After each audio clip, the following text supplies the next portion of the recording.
Joining us now is retired Air Vice Marshal Sean Bell. Good to see you again, Sean. Thanks for coming in.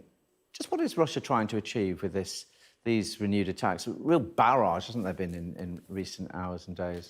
Yeah, yesterday was the 9th of these large-scale Russian missile attacks across the whole of Ukraine, targeting the Ukrainian energy infrastructure. We've been covering it for some time.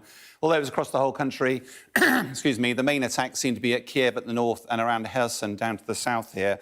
The Ukrainian air defence systems are improving. They claim that they've shot down 37 of the 40 missile attacks that were due target Kiev. They seem to be Russia firing them from the Sea of Azov, the Black Sea, but also Krasnodar down here is where the drones seem to be launched from. They were being launched from Crimea.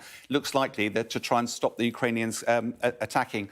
As you say, these are seem to be designed to erode the civilian support for the war, but most specifically, they don't appear to be helping Putin's military objectives one jot. What else is going on? They're specifics, aren't they? But what else is happening around the country? Yeah, so across the country, fighting continues, but it seems evident now that Putin has ordered the taking of Donetsk, and therefore the fighting is most focused around here, particularly around the town of Bakhmut. Russians are still trying to encircle it. They are taking huge casualties. They still have failed, but they are making really incremental gains. If we look to the north, the Ukrainians are trying to cut this Russian line of communication here, trying to stop the resupply of equipment and supplies down to Bakhmut. Interesting to note that the Russians are also digging a lot of trench systems, miles and miles and miles of trenches. Now, many of the viewers will know that from World War I, World War II, trenches were the great protection against artillery and the shrapnel, which is one of the biggest killers on the battlefield. The trouble is, in the 21st century, particularly in the winter, with drones being used by both sides, trench systems are really obvious to the drones. And likewise, for very accurate precision weapons that provided by the West will make the Russian forces in those trenches very vulnerable. Yeah, interesting. How credible is a potential attack on Kyiv? Yeah, I mean, it was an interesting piece, wasn't it, listening to the military commanders. Part of the military role is to constantly review military options and to look at what's the worst-case scenario and work out what mitigations you'd have.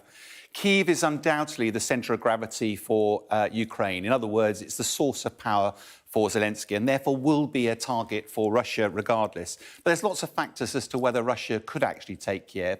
One of them is geographic. Russia's quite some way away from Kiev. If you were going to mount this, you'd mount it out of Belarus at the top there. It's pretty clear Lukashenko is a natural political ally of Putin, but the Belarusian people and the military have made very clear they do not want to get involved in this war at all. Interestingly, Putin and Lukashenko are due to meet in 2 days' time.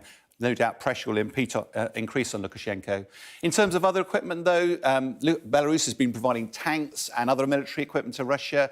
What Russia will also need, though, is people. We've been covering this, but 300,000 mobilised, 150,000 of those have already been put into the fight. 150,000, the other remaining 150,000, their training should be complete early in the new year, and therefore they could be used. But we'd get early indications. If you remember back in February, we saw early indications of Russian build-up of forces. We've seen none of that as yet. If you remember, Russia failed the first time it tried to take Kiev. It will have learned the lessons, but so will Ukraine. And it'd be very difficult for that campaign to actually succeed. I think on reflection, it's helpful for Russia to use the media to raise the prospect of potential strike as a deception operation to make Ukraine on back foot.